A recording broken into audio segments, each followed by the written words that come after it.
Assalamualaikum warahmatullahi wabarakatuh. Kembali lagi bersama saya Amelia Haris Nasution di mata kuliah Manajemen Agribisnis. Pada pertemuan kali ini kita akan membahas mengenai manajemen dan pengendalian keuangan agribisnis. Kali ini tujuan pembelajaran kita adalah adik-adik bisa menjelaskan, mengemukakan kembali ilmu ekonomi untuk para manajer, kemudian fungsi manajemen keuangan di dalam agribisnis, termasuk terkait dengan pemahaman atas laporan keuangan, serta analisis atas laporan keuangan. Pada dasarnya, beberapa bagian ini sudah pernah adik-adik temui di pengantar ilmu ekonomi maupun akuntansi. Namun untuk mata kuliah kita, seperti yang saya sudah sampaikan, akan ada pemaparan dari sektor hulu hingga hilir bahkan penunjang, termasuk bagian yang sudah terakhir ini terkait dengan penunjang, yaitu di sektor keuangan, dan kita juga menyinggung terkait dengan ekonominya. Nah, sekarang kita masuk ke part yang pertama, yaitu ilmu ekonomi untuk para manajer, di mana kalau kita melihat kembali ilmu ekonomi dan para manajer, itu akan membuat adik-adik kembali mengingat pada mata kuliah yang pernah adik-adik temui di semester 2, yaitu pengantar ilmu ekonomi.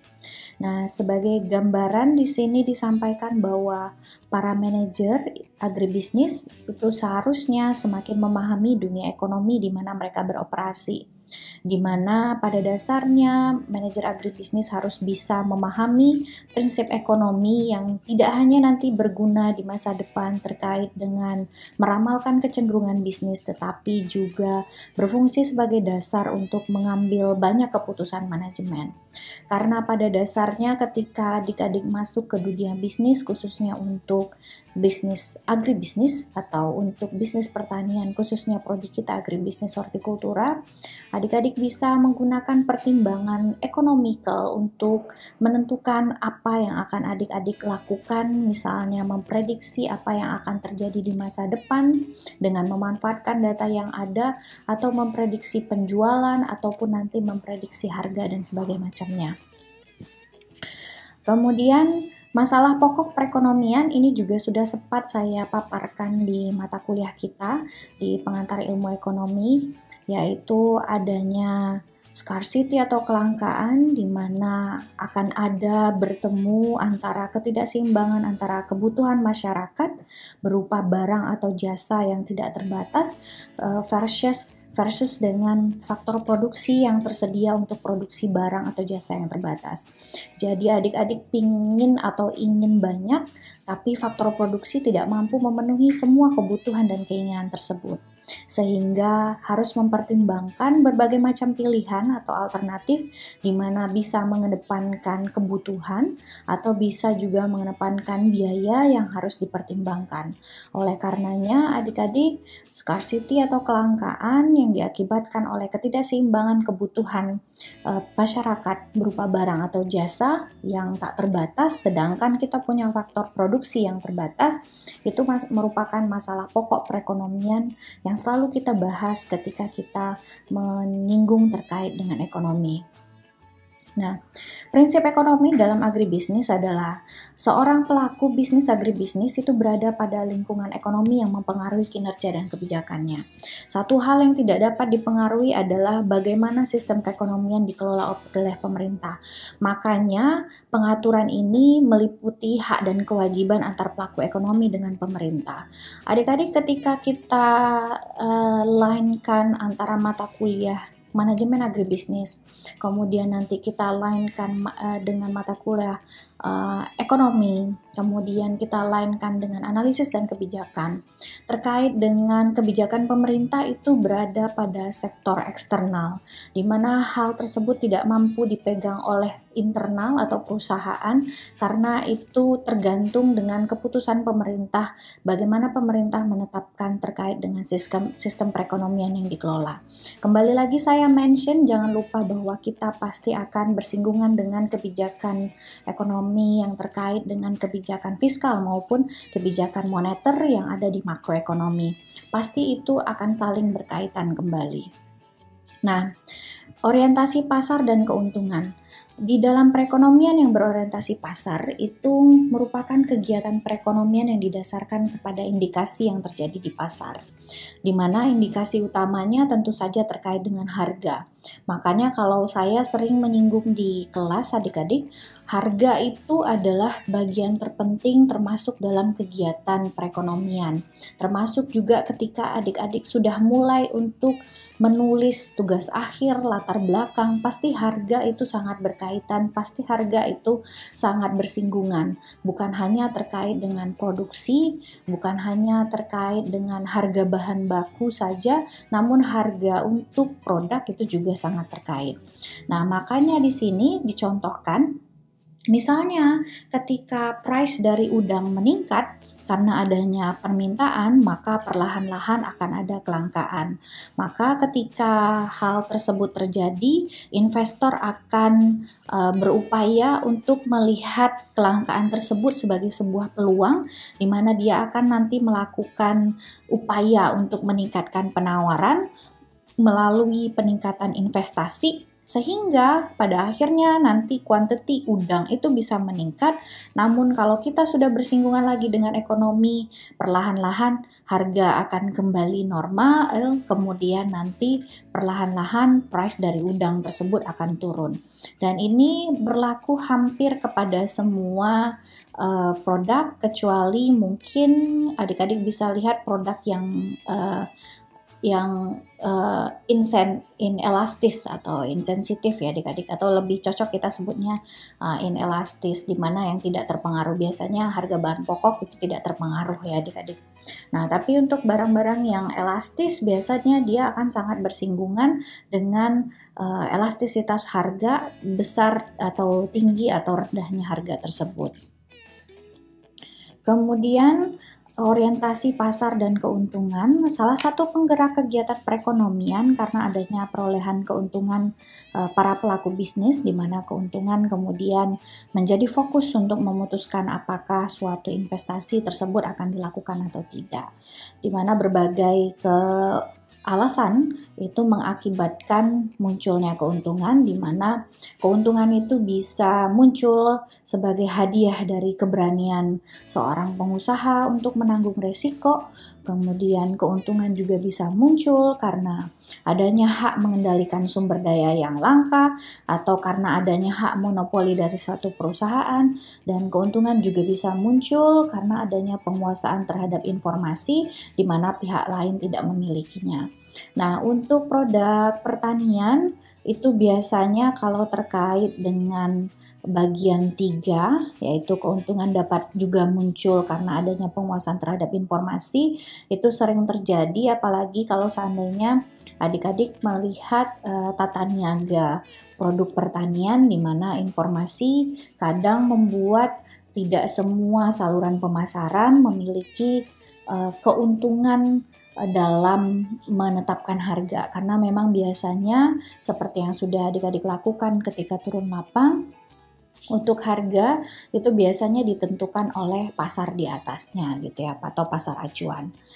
Nah, kemudian manajer agribisnis itu biasanya menggunakan banyak sekali prinsip ekonomi untuk mengambil keputusan-keputusan bisnis yang penting, di mana dia pasti akan memperkirakan antara konsep biaya kesempatan yang sangat menentukan dalam mempertimbangkan berbagai alternatif keputusan.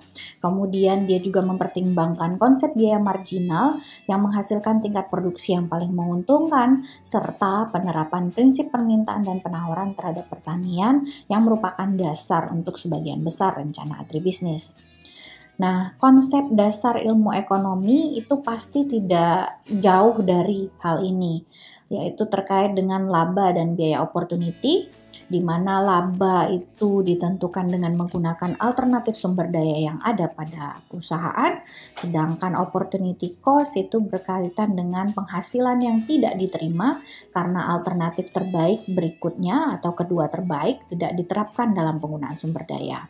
Nah, kemudian ada laba ekonomi, di mana ini merupakan laba akuntansi dikurangi dengan opportunity cost, dan untuk mengetahui laba ekonomi kita harus menguji berbagai alternatif untuk menggunakan sumber daya tersebut. Nah, prinsip ekonomi untuk memaksimalisasi laba, ini sebenarnya sudah ada lagi, kembali saya mention, ini sudah ada di pengantar ilmu ekonomi, di mana pasti akan ada bertemu dengan biaya marginal, yaitu pendapatan marginal ketika MR sama dengan MC, sehingga ini akan menjawab berapa sih jumlah yang akan diproduksi. Kemudian ada lagi yang terkait dengan marginal rate of substitution, yaitu tingkat substitusi marginal. Ini terkait dengan rasio kebalikan harga, di mana menjadi pertanyaan berapa sih biaya terendah dari kombinasi input yang digunakan, dan tentu saja pasti akan mempertimbangkan terkait dengan pengembalian atau return marginal yang sama. Ini tujuannya adalah menjawab apa yang harus diproduksi atau bagaimana sih mengalokasikan input yang terbatas. Nah, ini juga pasti ada di pengantar ilmu ekonomi. Ini di part-part awal ya, adik-adik, di pertemuan pertama atau pertemuan kedua, yaitu terkait dengan permintaan versus penawaran. Nah, permintaan itu pasti sudah tahu jumlah yang diinginkan dan dapat dibeli konsumen dari pasar pada berbagai tingkat harga, di mana penentu permintaan itu adalah yang pertama harga komoditas itu sendiri, kemudian harga komoditas lain, kemudian pendapatan masyarakat, kemudian selera, jumlah penduduk, ramalan mengenai keadaan, dan lain-lain. Sedangkan di sisi sebelahnya, yaitu penawaran, itu terkait dengan kuantitas atau jumlah barang yang ingin dan dapat ditawarkan. Kalau tadi permintaan ingin dan dapat dibeli, sekarang ingin dan dapat ditawarkan produsen di pasar pada berbagai tingkat harga. Penentunya apa? Harga komoditas itu sendiri, kemudian harga komoditas lain, biaya produksi, tujuan dari perusahaan, tingkat teknologi yang digunakan, musim atau cuaca. Nah, konsep dasar ekonomi, dengan prinsip ekonomi, pengusaha dapat berada pada salah satu dari 3 kondisi. Yang pertama, bisa keuntungan maksimum, di mana kalau dalam kondisi ini, itu pengusaha agribisnis berada pada keuntungan di mana dia untung, di mana harga yang diterima lebih besar dari biaya rata-rata, sehingga pengusaha agribisnis itu dapat mempertimbangkan pada titik mana dia dapat melakukan produksi sehingga bisa memperoleh keuntungan. Nah, titik ini akan ditentukan oleh perilaku biayanya. Jika penambahan produksi berakibat kepada peningkatan biaya yang lebih besar, jelas tindakan itu tidak akan dipilih karena berakibat kepada menurunnya keuntungan. Kemudian ada lagi yang namanya keuntungan normal. Kalau bicara soal keuntungan normal, itu situasinya di mana penerimaannya itu sama dengan jumlah pengeluaran. Nah, dalam keadaan ini biasanya pengusaha agribisnis sesungguhnya tidak memperoleh keuntungan, tetapi perusahaan tetap berproduksi karena harus menghidupi diri sendiri dan membayar bunga pinjaman misalnya. Nah, kondisi ini normal karena secara ekonomi kondisi ini akan ditemukan dalam satu industri sebagai akibat dari bebas masuk dan bebas keluarnya pengusaha industri. Nah, kemudian yang ketiga adalah keadaan rugi minimal, di mana pengusaha itu mengalami kerugian karena penurunan harga yang terjadi secara mendadak, namun pengusaha tidak dapat menghentikan usahanya, akan tetapi harus melanjutkan usaha yang diperoleh dengan kondisi di mana kerugiannya itu akan dipastikan untuk diusahakan dalam keadaan minimal. Jadi ada 3 prinsip, yang pertama keuntungan maksimum, yang kedua keadaan normal, dan yang ketiga adalah keadaan rugi minimal. Keuntungan maksimum artinya dia lebih untung di mana harga lebih tinggi dibandingkan lebih besar dibandingkan dari biaya rata-rata. Keadaan normal berarti seperti pulang pokok atau pulang pokok di mana penerimaannya sama dengan pengeluaran, dan keadaan rugi minimal itu di mana dia mengalami kerugian karena penurunan harga, namun dia bisa meminimalisasi kerugian tersebut karena tidak dapatnya dilakukan penghentian usahanya. Oke, sekarang kita masuk ke manajemen keuangan agribisnis. Ini penting untuk dikelola karena adik-adik kalau membuat usaha itu pasti akan terkait dengan pertimbangan dari investasi, kemudian pasti akan berhubungan dengan aset dan segala macam. Nah, di dalam manajemen keuangan agribisnis itu ada tinjauan umum, di mana keuangan itu memperhatikan dua hal. Yang pertama penilaian dan yang kedua pengambilan keputusan.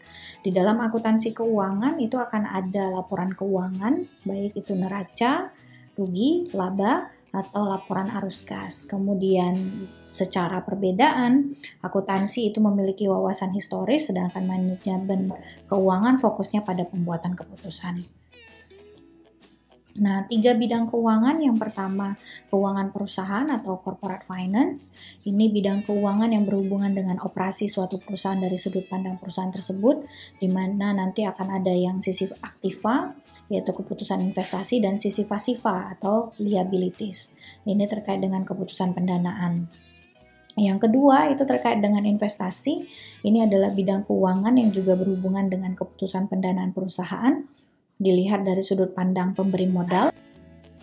Nah, yang terakhir adalah pasar keuangan dan perantara atau perbankan, di mana terkait dengan bidang keuangan yang juga berhubungan dengan pendanaan perusahaan dilihat dari sudut pandang pihak ketiga, di mana perantara ini salah satunya dapat dicontohkan bank ataupun lembaga keuangan lainnya.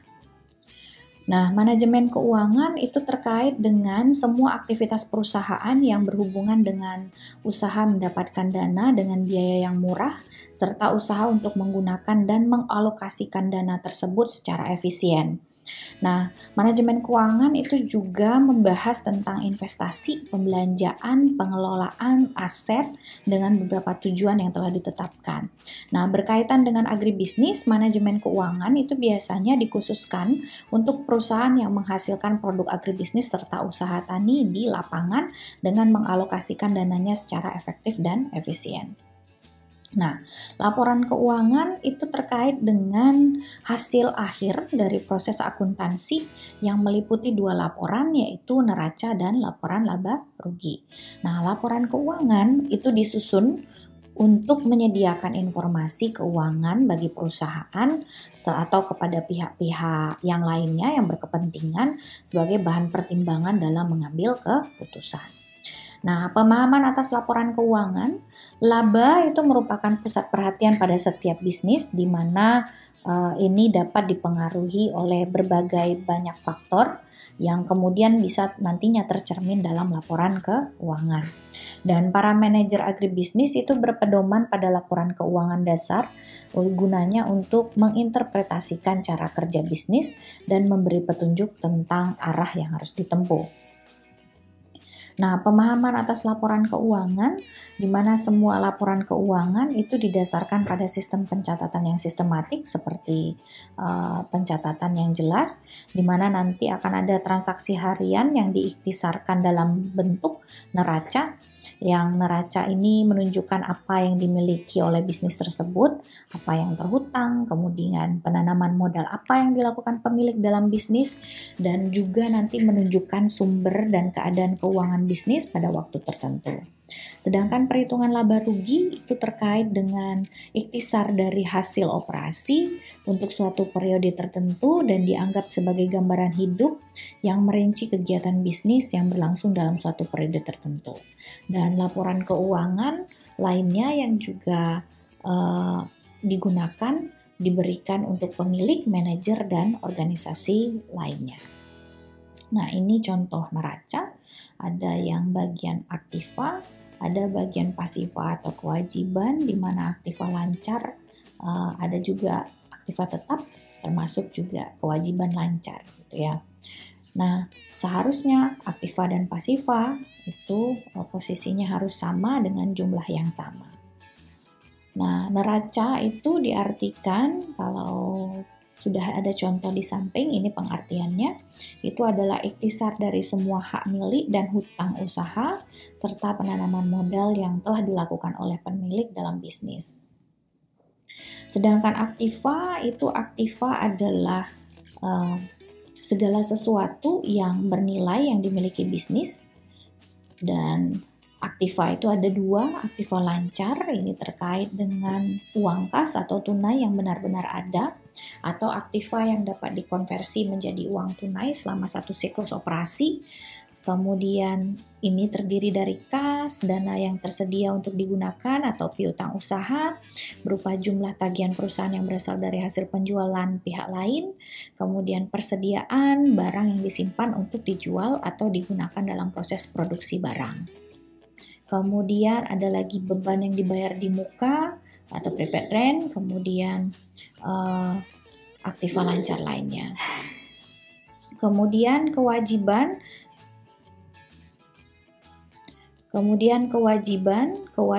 itu adalah hutang bisnis kepada pihak lain kecuali modal yang ditanam oleh pemilik, di mana kewajibannya dibagi dua, kewajiban lancar yaitu klaim pihak luar terhadap bisnis yang akan jatuh tempo dalam siklus operasi normal, biasanya 1 tahun, misalnya hutang usaha, wesel bayar, akrual, hutang pajak atau hutang gaji.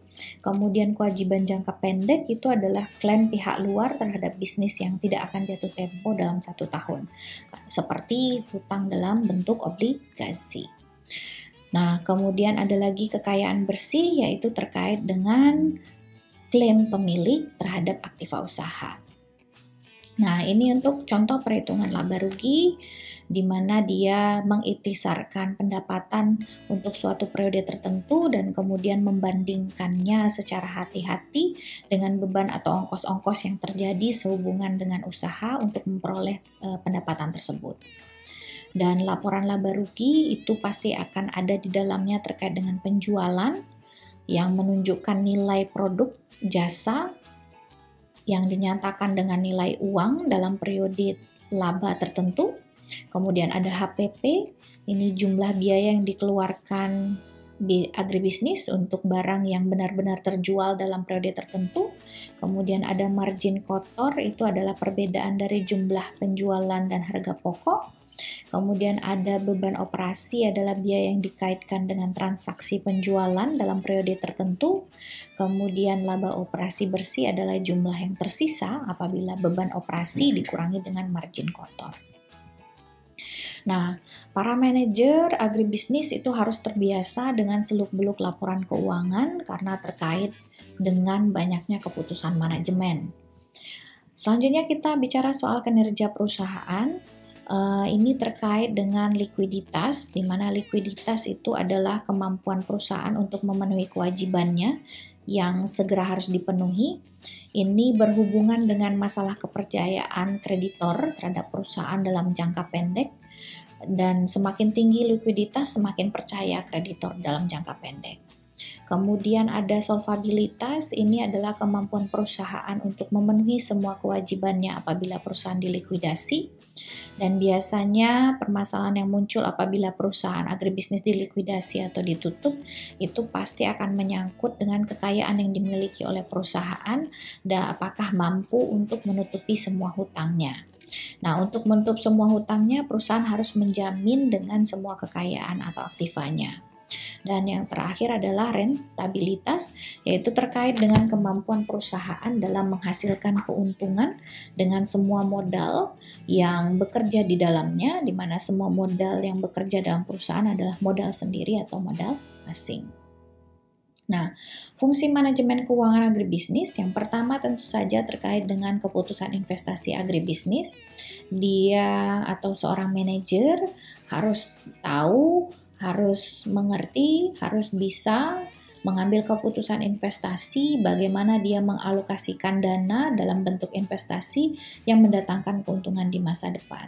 Bentuk, macam, komposisi dari investasi itu akan mempengaruhi dan menunjang tingkat keuntungan masa depannya.